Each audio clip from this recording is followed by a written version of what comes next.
غیاث الدین بلبن ایک عظیم مسلمان بادشاہ گزرا ہے۔ ایک دن وہ شکار کھیل رہا تھا، ایک شکار پر تیر چلایا اور جب شکار کے نزدیک گئے دیکھا تو غلطی سے ایک نوجوان ان کے تیر سے گھائل ہو کر پڑا تڑپ رہا ہے۔ کچھ ہی پل میں اس گھائل نوجوان کی موت ہو جاتی ہے۔ پتہ کرنے پر معلوم ہوا کہ وہ پاس ہی کے ایک گاؤں میں رہنے والی بوڑھی عورت کا اکلوتا سہارا تھا اور جنگل سے لکڑیاں چن کر بیچتا اور اس سے جو کماتا اسی سے اپنا اور اپنی ماں کا پیٹ بھرتا تھا۔ غیاث الدین اس کی ماں کے پاس گیا، بتایا کہ اس کے تیر سے غلطی سے اس کے بیٹے کی موت ہو گئی۔ ماں روتے روتے بے ہوش ہو گئی۔ پھر غیاث الدین نے خود کو قاضی کے حوالے کیا اور اپنا جرم بتاتے ہوئے اپنے خلاف مقدمہ چلانے کی آزادی دی۔ قاضی نے مقدمہ شروع کیا۔ بوڑھی ماں کو عدالت میں بلایا گیا اور کہا کہ تم جو سزا کہو گی وہی سزا اس مجرم کو دی جائے گی۔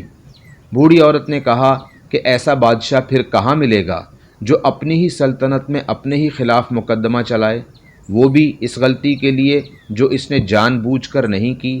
آج سے غیاث الدین ہی میرا بیٹا ہے اور میں اسے معاف کرتی ہوں۔ قاضی نے غیاث الدین کو بری کیا اور کہا اگر تم نے عدالت میں ذرا بھی اپنی بادشاہت دکھائی ہوتی تو میں اس بڑھیا کے حوالے نہ کرتا بلکہ خود ہی سخت سزا دیتا۔ اس پر غیاث الدین نے اپنی کمر سے خنجر نکال کر قاضی کو دکھاتے ہوئے کہا اگر تم نے مجھ سے مجرم کی طرح رویہ نہ اپنایا ہوتا اور میری بادشاہت کا خیال کیا ہوتا تو میں تمہیں اسی خنجر سے موت کے گھاٹ اتار دیتا۔ یہ راز تھا مسلمانوں کی دنیا پر حکومت کرنے کا۔ حضرت علی کرم اللہ وجہہ کا مشہور قول ہے کہ کفر کی حکومت تو چل سکتی ہے مگر ناانصافی کی حکومت نہیں چل سکتی۔